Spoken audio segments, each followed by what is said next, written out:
Learning to find your favorite early ice spot is brought to you by ShopMissouriSecrets.com.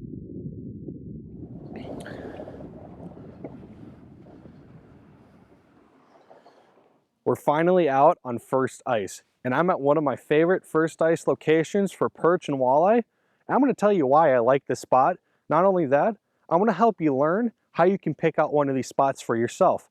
So let's drill a couple holes and get into it. The first thing I'm going to do is drill a couple test holes just to make sure the ice is thick enough for me. And next, I'm going to drill 2 sets of 16 holes, and I'm going to tell you why.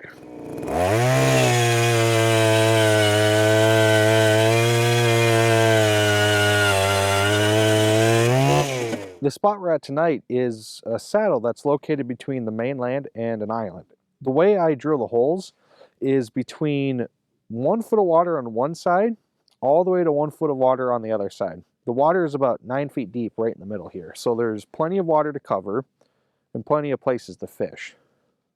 When I'm drilling holes, I place them about 4 feet apart from each other, and then for every person that's on the ice, I drill another line of holes.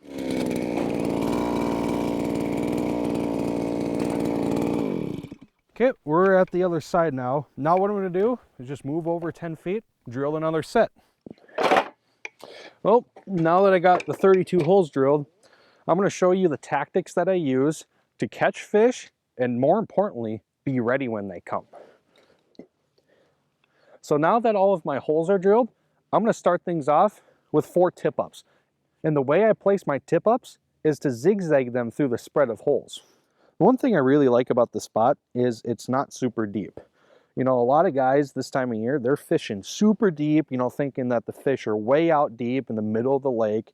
In reality, they're up shallower than you realize. You know, the deepest spot on this little saddle is 9 feet.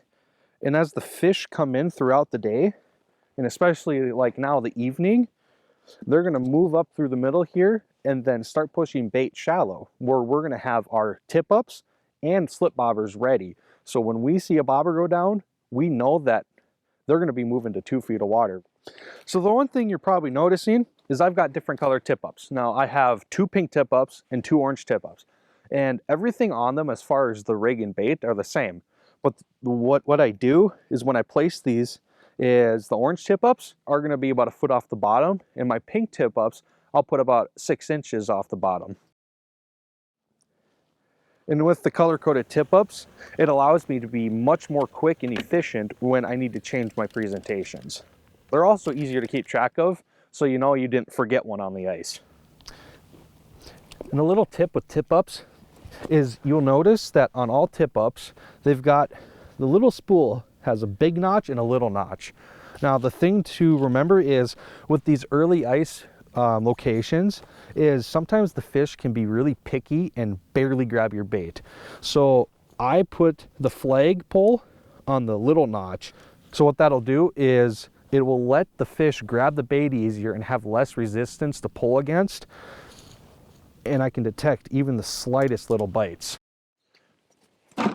So now that we've got our tip-ups in the water, what I'm going to do is place slip bobber rods on either side of the saddle on the drop-off.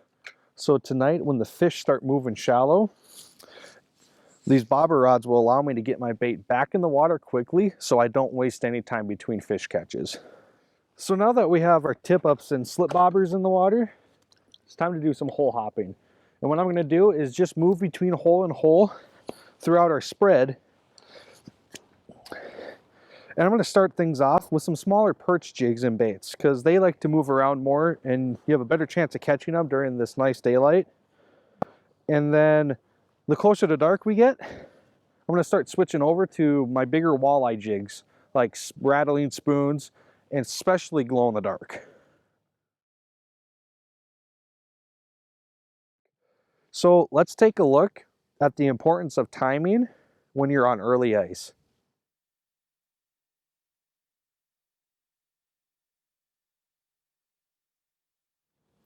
So over here during the day, the fish are hanging out in the main body of water. And as the day goes on, they're funneling through the saddle, following the food to where they want to eat them at night. And when they're coming through this spot, they have to go by one of 3 different types of baits. So every night we start out with the same 3 tactics, and then we have enough gear to switch over to whatever is working the best that night. Because remember, in order to catch fish, you got to listen to them and figure out what they want. What's important to remember about fishing this time of year is to know where and when to be at a particular spot. Over the years, in this specific location, we know the best time to be out here is an hour before and an hour after sunset. And the one big mistake a lot of people make is leaving a spot too early or getting there too late. There you go. Oh, he's still on there. Oh yeah, there we go. So make sure you pick the right spot and the right time, so when you're out on early ice, you'll catch a lot of fish and have a lot of fun.